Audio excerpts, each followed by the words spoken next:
Welcome back, guys. In this video, we're going to be concluding components on Winter CMS. You will learn how to create components, how to hide components, and how to override components. In order for our code to be cleaner and more dynamic, we're going to be making use of object-oriented programming, or at least some of it. For those of you who are unfamiliar with object-oriented programming, I definitely recommend that you look it up. That is not covered in this course and that's not covered in the scope, but I highly recommend that you look up on the stuff that we're going to be covering as well. So let's just get right into it so that this video doesn't become too long. We're going to be creating traits. And basically, traits are chunks of code that are reusable, depending on where it's inherited from which class. And I'm going to be creating a trait to hold in all my controls that I'll be using in this video. Think of it as a way of you creating components if you're from React. Now, I know Winter CMS has its own component structure, but it's not as similar as it is to React or Vue.js, as this component houses many different inputs, many different kind of form controls, while components in other languages or other frameworks like React and Vue.js, they're pretty much treated as controls. So we're going to be doing something similar here, so just follow along. The first thing we're going to be doing is creating a trait to hold our controls, and I'll show you why we're doing so. Okay, so the first thing I'll do is create a directory, and in that directory I will say traits. And in traits, I will make sure that I create the trait class or the trait that I'll be housing my stuff in. So I'll name it Ajax Controls. And then I will turn that class into a trait, so it's recognized as a trait. And then I'll start creating my controls here. And I'm creating my controls in PHP, but they can be used in the front end as well, as I will demonstrate. So I will say this will be an input Ajax control. And then I will return that control itself as an HTML output. And then I will name this input like so, like you would in HTML, because this is recognized as HTML, especially in PHP Storm. And then I will say type, I will leave type empty. Name, leave name empty. I'll leave everything empty for now. Data request or data track input. Remember that from the last video. If you guys haven't watched the last two videos, I highly recommend that you watch those two before coming here or continue from here. If you didn't, or you don't have to, but it will help you understand what these things are better in terms of Ajax. But for brief explanation, what we're doing right now is creating an input, and that input is going to have dynamic values. And this input itself is going to be an Ajax input, which means it accepts a request and returns a response. So that's exactly what the data request and the data track input attributes for this input are going to do. As an option, we can actually put data request flash for a message or a response. Oh yeah, a flash message after we've retrieved our response. So we can put that as an optional thing. Doesn't have to be there. Okay, next thing is we need to give these things attributes, or we need to give these attributes variables. So let's just make sure that we've got all the structure, or the whole structure done. We have the type, we have the name, we have the ID. Cool. So now let's give it the type variable. And we will default it to an empty string. We will do the same thing for name. And name will be applied to both the name attribute and ID attribute. Data request we will do as well, because we need that data request in order for us to use Ajax. Data track input. It's fine, we can actually use it. So data track, because this doesn't have to be, or this attribute, this data track input variable doesn't actually have to have any value. It's just by default true. So it's fine. We'll still use it. We won't use anything for flash though, because it's by default true. So I'll just leave it as is. But these two we can definitely use. So our default data request to an empty string as well. Data track attribute, I will default it to, let's say data track attribute, I'll default it to true. Nah, let's keep it false. Let's keep it false for now.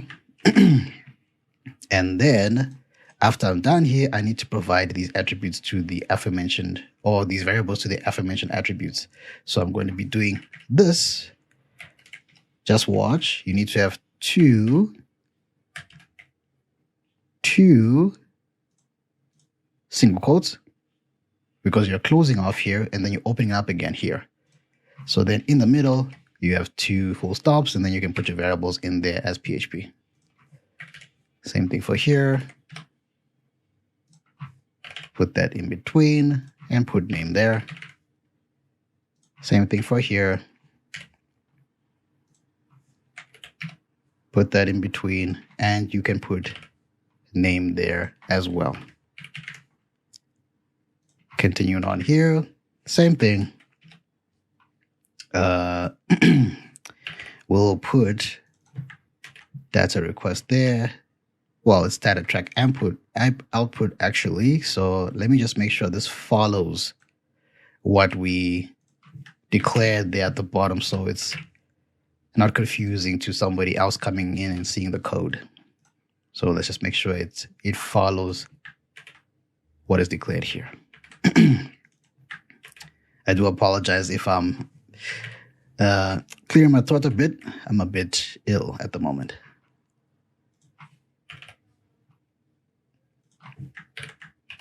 All right, so we're done there.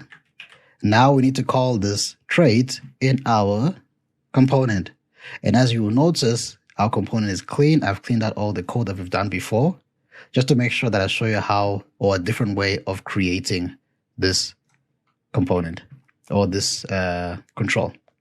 So now that we have that, we need to actually call this control in our component PHP file. So I'll just say Ajax Controls. Again, this is not a polymorphism, or this is not a object-oriented chapter or lesson. So if you don't understand what's happening here, I highly recommend you go look up traits. But it's basically allowing us to use the code in traits. We're just merely referencing traits here. And okay, next thing is I want to use that control right over here. To do so, we're going to be using this keyword scope. This keyword is a scope keyword, basically meaning this class, give me everything in this class to use. And by this class, I mean give me everything of this class and that class and that class or trait to use. So basically, whatever the class is inheriting from other components or other classes or traits, give me that to use as well. So one of those things is page. And in page, I'm going to mention this as input 1, just for simplicity's sake. It's not a really good naming convention, but I'll just say for simplicity's sake, input 1. And then what I'm going to do is I'm going to say this, and then I'm going to be using the trait that the trait variable or the trait function that I created, which is input Ajax. And input Ajax, of course, expects all of these here. They are defaultly added, so you don't actually have to declare them yet. And optionally, you can declare them optionally, of course, yeah. So now that I've done that, I need to call this in here, which is how you would call it is that, and what the page was declared in, or the page key, which is input 1. So you make sure it's 2 curly braces, put input 1 there. So when I reload my page here, what you would see is Let's just wait for it to reload.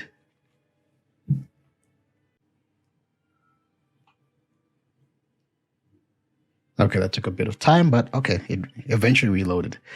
What you see is it's returning it as a string and not exactly the input that we want. To rectify that, we just change that to raw. And then once we added, remember, add this and then raw. Once you've added that, you should have your input loaded just fine. So once it's loaded, we can actually inspect just to make sure that it's got our stuff. You can see that it's got empty variables here. The only thing that's there is the data track input, which is false. Everything else is empty. Data track request flash, data track request, everything else is empty because we haven't declared anything for it yet. So if I, for example, type something here, nothing really happens, which is expected. Now let's actually give it the things to work with. So let's come in here. Let's give it the parameters that it needs. For example, what type is it? I would say for this case, type should be number. Okay, what's next? What's the name? Well, I would say in this case, input 1 following the naming structure here. And next up, what is the data track input? Are we actually tracking the data or not? For now, I won't say anything on this. I will leave it empty because I want to come back to it. So data track input, I think I'll keep the original declaration, which was false. I'll keep it for now. And then data request, we need to actually declare data request, which is on get number. So now when we refresh this page,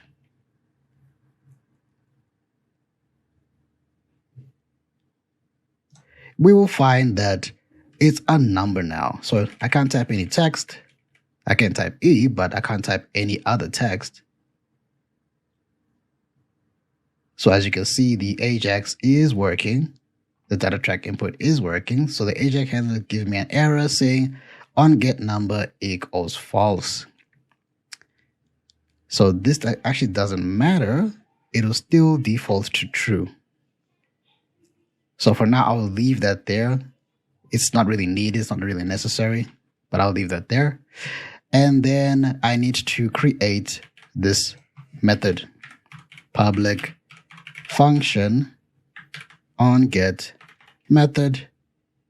You did see that it allowed E to go through. E is a special character when it comes to mathematics, so E would go through there.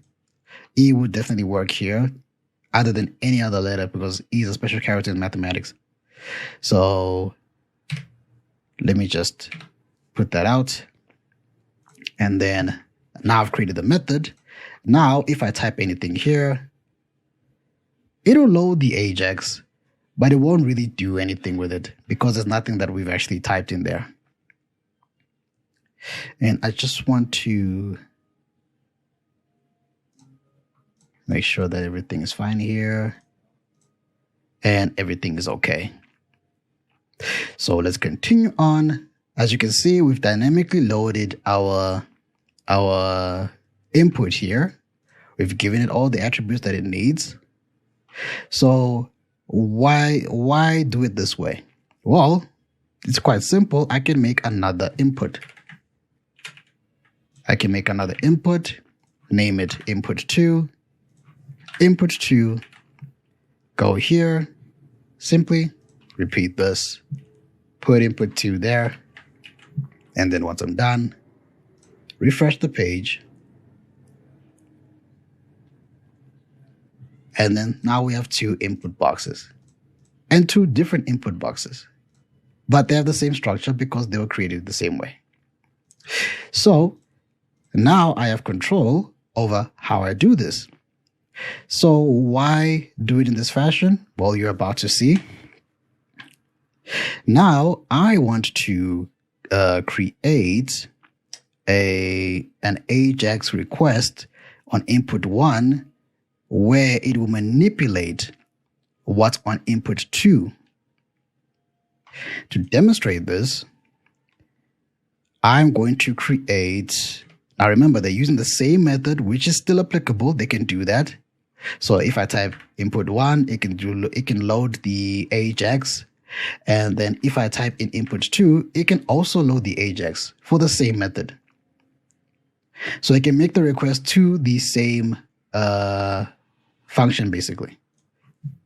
And then, so now what I'm going to do is I'm going to say input 1. If input 1, if you type a number in input 1, it should automatically reflect in input 2.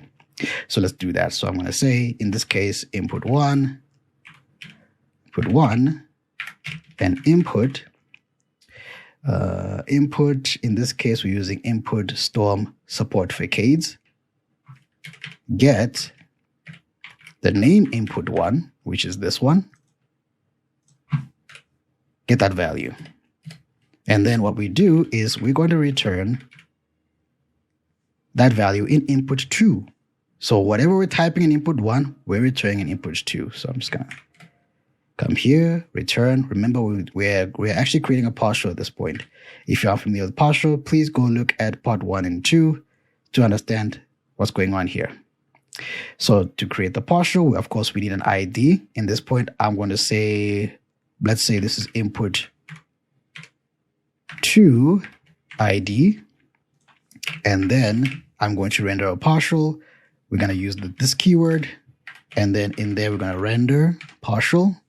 And then in rendering the partial, we're going to be saying, in this case, we can say maybe, remember it must be at, let's say input. We call it input. And then we want to render these numbers in there. So I'm going to create an array, and that array is going to accept a variable and a value that I can put on the other side or the partial side.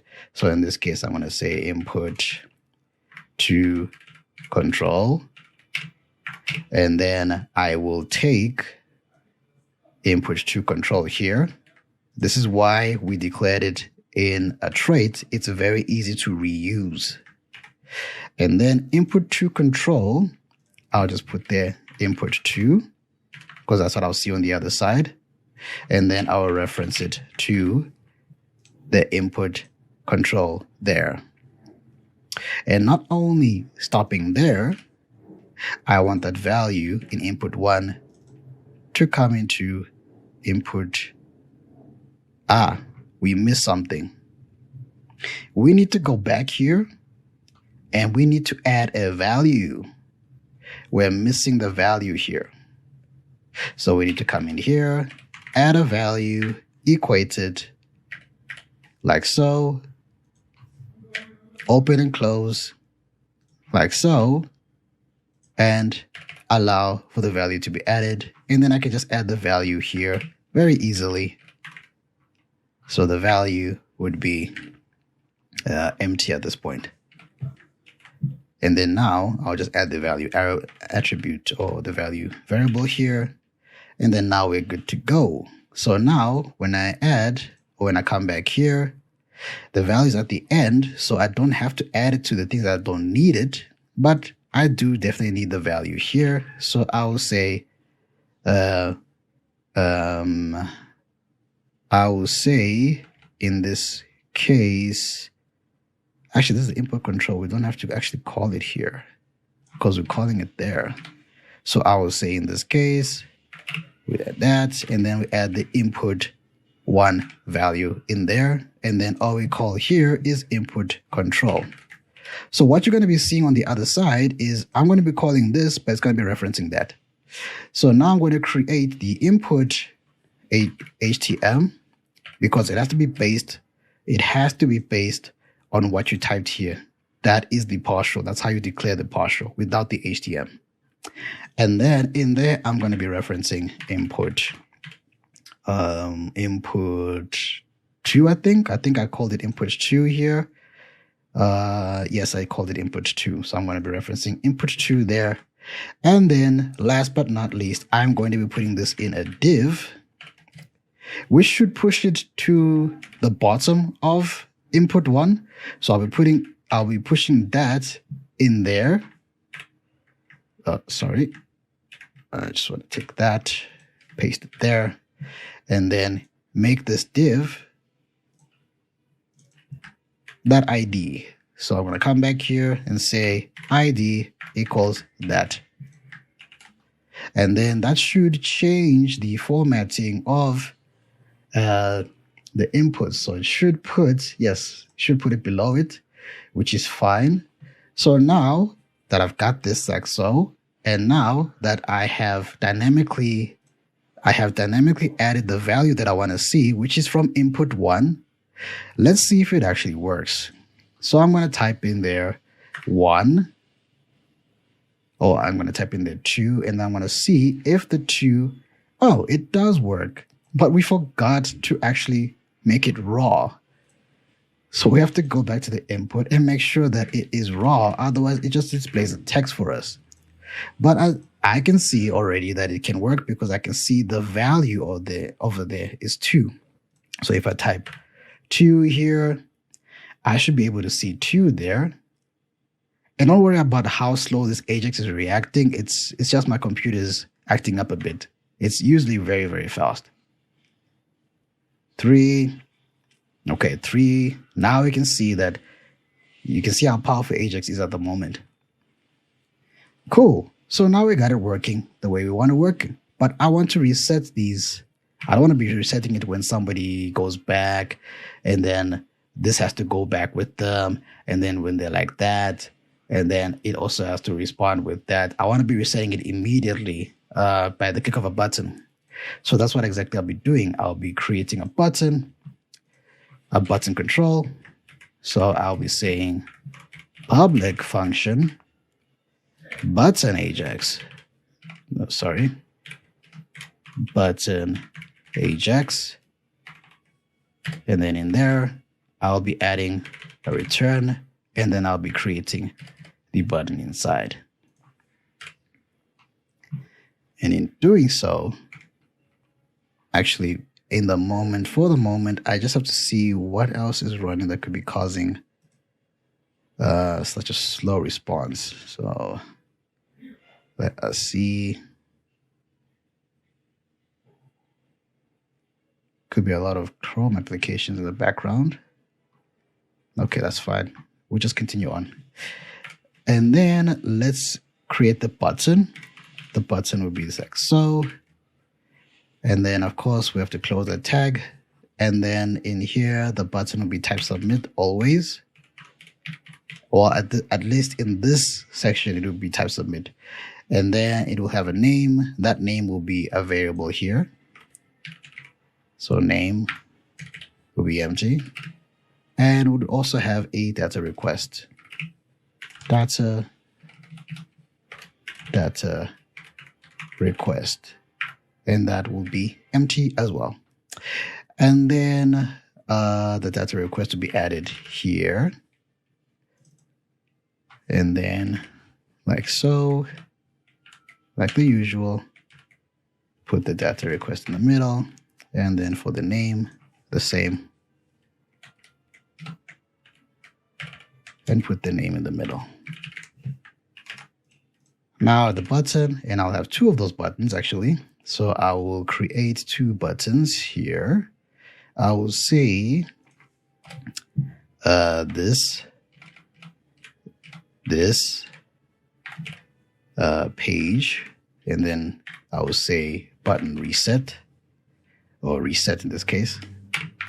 And then I will reference that button as so, button Ajax, and then I'll give it a name, reset, and then I'll give it a data attribute on reset. And then I'll stop it there, create another button to hide the controls. And then I'll say on hide here as a data request. And then I will create the functions for that. Public function on reset. And then the same one for on hide. Public function on hide. And then in this, I'm able to manipulate some of the stuff here. So we're going to do a few changes to or the partial, and we have to have it react in the way that gives us what we want. So we need to reset all the controls, that's 1. And we need to hide all the controls, that's 2. So to do this, we need to create another partial to accomplish what we want here. So the partial here will be, let's say, control, to hold all of the controls, HTM. And then we'll leave that for now. And then in here, what we're going to do in the default,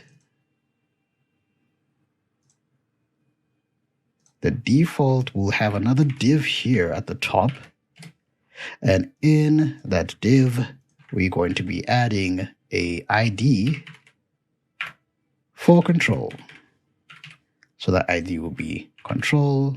I guess we can say control since it has more than one control in there. Let's rename that as well, just so we have a good match. So I'll just say controls as well in there. I don't have to search for references, just refactor that. And then I can come back here and then we can actually get these two to work. So now what I need to do is I need to reset the values here to the default values that were already applied. So basically empty values that will be there. So the empty values I'm thinking of is probably 0. So let it start off from 0. Let's let the default values here be 0 and the other one as well be 0. And then let me just load that to make sure that the default values are 0 and the other one is 0. We did load those buttons, but we did create the buttons, but I haven't loaded them yet. So it's fine. These buttons won't show yet. So next up is actually just showing these buttons. So what we can do is going to default before this div so that the buttons don't disappear. We will just say here, we'll say reset, and below it, because it will just push it to the side, we will say hide. So now when I reload, you should have reset and hide pretty much below these two. Always forgetting the raw. So it's gotta be raw. And it's gotta be raw to show it. But of course, we can see the attributes, we can see the stuff there. We have to change that name though. Reset. We have to change it to, let's see, hide there. And then luckily, because we've segmented our code, it's very easy for us to manipulate these controls the way we want to. So I want to make these buttons much more, or look much more better than they are. They look pretty ugly at the moment. So I'm just going to say class, and in class, I'm going to say btn primary, and it should affect both buttons just fine. So now when I come in here and then I load this page, I should be able to see my buttons looking much better than they were before. And then now let's continue on. We are going to enact this reset and enact this on hide. So on reset, we want to reset it to the default values. How do we do that? We're going to be using this controls value. So the controls value, as you've done here, or as you've seen here, is going to be overriding in there. So all I got to do is take this part out, put it into the controls value, so that when it overrides, it's overriding with this. How do we do this? Let's go. First thing is we get our return, which is going to be that the ID is going to be so, and the rendered partial is going to be like so as well. So it's going to be this render partial, and in render partial, we're going to say input 1. Actually, not an input. We have to actually I type the partial first. Control first, and then afterwards, we need input 1, Make sure it's the right name. And then input 1 will have a value, not yet though. And then I'll say here input 2. So now let's call these inputs here and put them here. The only difference is that instead of using the page attribute, we're just going to be using normal values. So I'll be saying input 1 here, and the same for input 2,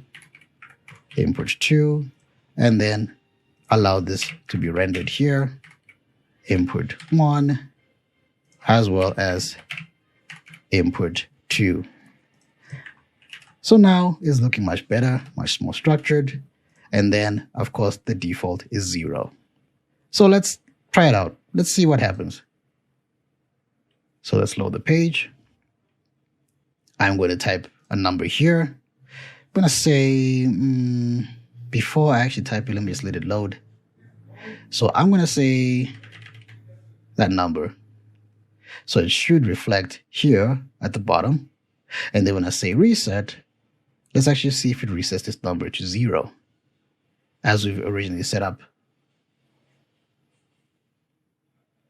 Okay, so we have a problem. It can't find partial control because partial control doesn't exist. It actually has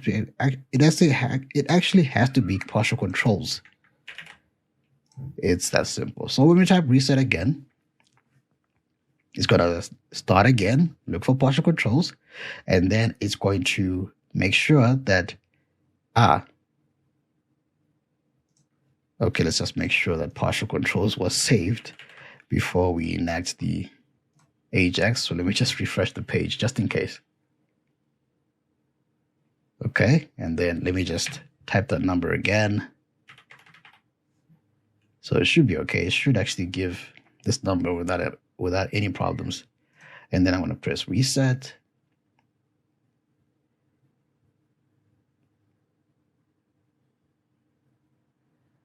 Okay, so now ways not finding partial control. Let us see here. Oh, my bad. That's where I went wrong. So let's type reset again. Okay, it reset to 0. Perfect. So as you can see, we can actually lay out the same kind of principle with hide partial. We don't have to do much with hide partial because all we're doing is hiding the control. So all we do is just take this, put it here, and instead of attributes here, what we give it is simply a hide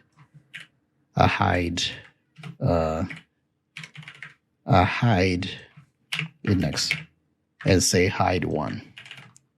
And then in the controls here, we'll add some validation just to make sure. So we'll say if hide is, let's say, greater than 0. Or let's say hide equals 0. Or hide is empty. Then that means we don't have to hide anything. We can actually show what's in here. So in enacting this, we would check if hide actually exists. And if it does, then we'll actually hide what's in here. So let's see if it works. It should hide these two controls. So I'm going to click hide. Let's see what it does. It actually hides the controls. So it's hidden. The controls are still there. And reset is doing its job. It's putting them back there. And hide is doing its job. It's hiding them. So now you can see the power of Ajax. So I'm just going to reset again so that I can show you that this thing is working as intended. Let's just give you that value. Okay, perfect. So this is perfect. So what we've done is we've managed to clean up our code in creating controls separately so that we can dynamically use those controls whenever we want to. And we can make changes to those controls very easily. The next thing that we've done is we've made sure that our code is clean. So it's very easy for us to track what we're doing where. So if we experience stuff like errors, it's very easy for us to track where those errors are coming from.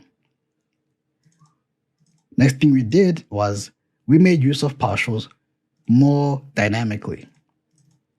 So we made sure that these partials actually do more than one thing.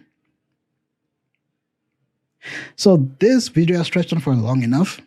I think you've been exposed enough to partials and you've been exposed enough to components. You can actually see the power of partials and components and how easily you can apply them to your applications. So I'm going to end the video here and I hope you learned something. You have any questions, please don't hesitate to comment below. I'm reading all the comments and yeah, that's it for now. See you next time.